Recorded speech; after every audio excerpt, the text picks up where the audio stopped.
This classic tres leches cake is the stuff of dreams. It's a light as air sponge that soaks up all of the glorious three milk mix.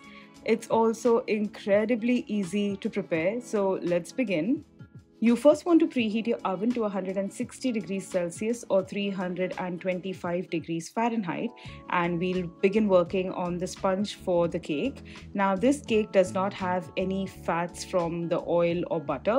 The only fat that it gets is from the yolks. The richness is provided from the yolks. So I'm going to first separate the whites and the yolks. As you can see, the yolk actually broke in the first one. You do want to be careful when you're separating the eggs. Make sure that the yolks don't get into the white, because if that happens, the whites will not whip up and have that volume. So if you do notice that the yolk is about to break, just transfer it immediately to the next bowl where you're collecting the yolks. And also ideally separate the eggs while they're still cold. Now I'll keep the whites away. I don't want the fats from the yolk to get into it, and I'll start working on the cake batter first. So I've added some vanilla extract and some castor sugar, and I'll give it a good whisk, and I will whisk this for about a minute. You'll start to notice that it goes from this rich golden yellow color to a nice pale yellow, and also increases quite a lot in volume. I'll then also add some milk and give it a good whisk, and then I will sift in my dry ingredients, which is basically just some all-purpose flour or plain flour, some baking powder and some salt. We won't be adding any fats like butter or oil in this cake, because the richness and the moistness that will be provided to this cake will be in the form of the tres leches, or the three milks that we will be soaking the cake in. If you also add fats here, the cake itself will become too soggy and heavy, and we don't want that. Once you've sifted in the dry ingredients, you'll just gently fold it in and just give it a whisk for about 3 to 4 seconds. You absolutely do not want to overwork the cake batter. Now we'll keep this aside. That is the consistency. It will be a pretty thick mix, and we'll loosen that up with the egg whites. So I'll keep this away for now, and we'll start working on the egg whites. So here I have the egg whites that we separated earlier, and into that I'll add some salt.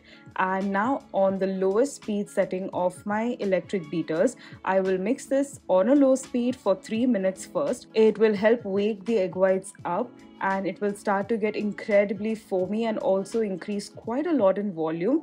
Then you will increase the speed to medium for more 3 minutes, and during this time you will start adding your castor sugar a little at a time and mix with your electric beaters, and you will repeat this process until you have used up all of the sugar to make the meringue. So you've been mixing on low speed for 3 minutes, then on medium speed for 3 minutes, and then you will increase the speed to high and mix it for 3 more minutes until you get stiff peaks like this. Now you'll add a tiny amount first, and then use your whisk and just mix it into the cake batter. Again, you do not want to overwork it, just until it comes together. This should take just about 4 to 5 seconds. You can see the batter has loosened up considerably. So now I will add a little bit more of the meringue and then gently fold into the cake batter. I will then add the rest of the meringue a little at a time and then fold it in gently and help loosen the batter up even further. You want to make sure that you're not knocking out any of that air that you've whipped up into the meringue. So be very careful and do not overwork. Just gently fold it in until you don't see any streaky bits of the meringue anymore. You will then pour this batter into an 8 by 8 inch square tin that you've greased well and lined one side with parchment paper with plenty of overhang, so you can release the cake once it's baked to help it cool down. After you've poured the batter, you'll tap it gently against the work surface to release any air pockets, and then you'll bake this in the oven at 160 degrees Celsius or 325 degrees Fahrenheit for about 23 to 25 minutes. A skewer, knife or toothpick inserted in the center will come out clean. Once the cake is out of the oven, I'll let it sit in the tin for about 20 minutes. and then I will invert this out onto a wire rack to help it cool down completely. This is very important. You want the cake to be thoroughly cooled down before you soak it with the milk mix. So let that cool down, and while that's happening, we'll start working on the tres leches. For my tres leches mix, I will be using some sweetened condensed milk. Into that, I will add some full fat milk, and I will also add some evaporated milk. And then you are going to give it a good whisk so that the sweetened condensed milk is well combined. That is much thicker than the other two milks, and so you really want to give it a good whisk so it's nice and well combined. And this is optional, but you can also flavor it with some vanilla. What I have done is added the seeds of half a vanilla bean pod, and I'm going to give it a good whisk. You will start to see flecks of vanilla in this, and it just looks incredible. And honestly, I wouldn't even wait to put this on the cake. This tastes so good, I could just drink it from a cup. That's how amazing this milk mix is. Now I've taken the same baking tin, washed it really well, and then lined it with a fresh sheet of parchment paper like this, because we'll be soaking our cake now. And once we're ready to serve, I want to be able to release this cake very easily from the tin, and so I have plenty of overhang to my parchment paper here. I'll flip the sponge again and then plop it into the tin like this, and you can see how soft that is.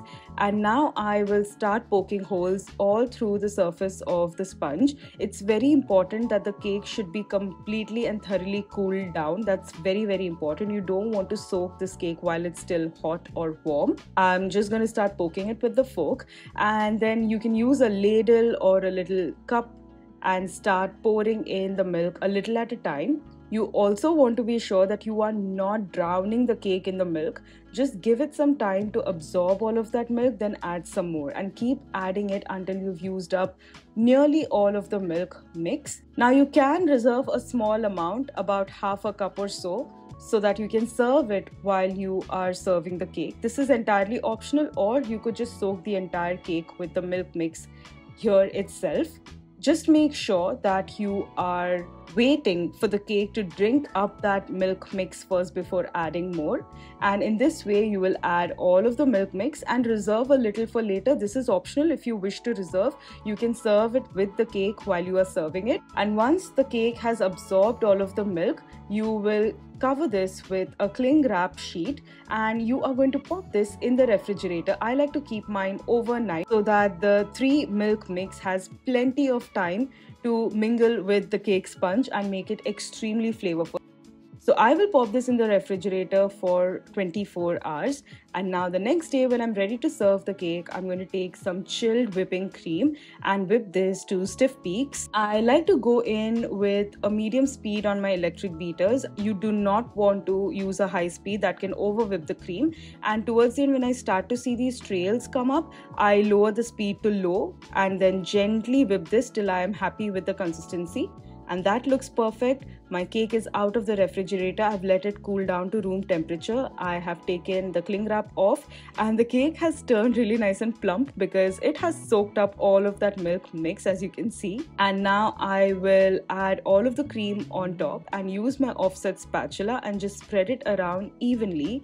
And then I'll also use my spoon to give it a beautiful swirly pattern. I have also not sweetened the cream because I feel like the cake and the milk mix is sweet enough, and the creamy element from the unsweetened cream really helps balance out all the flavors very well. I will gently release the cake from the tin. I've taken my mom's help, who has held the cake tin while I release the cake from the tin, and look at that oozing tres leches soaking mix. This cake is absolutely incredible. I like to cut this cake first in the center and then make 4 cuts like so of 2-inch each, and that gives me 8 slices of this tres leches cake. You can divide this cake the way you wish, and I'm finally then going to decorate it with some strawberries and blueberries, and you can see just how amazing this tres leches cake looks. You can see that the cake itself really holds its structure very well, and it absorbs all of that milk, making it extremely tender and moist and dripping in milk without making it soggy. That is so important. You can see how every time you press into the sponge, the milk just oozes out, and that is absolutely amazing. Now, if you'd like to learn how to make the chocolate version of the classic tres leches cake, you can click on the video you see on the screen now. Enjoy and happy baking!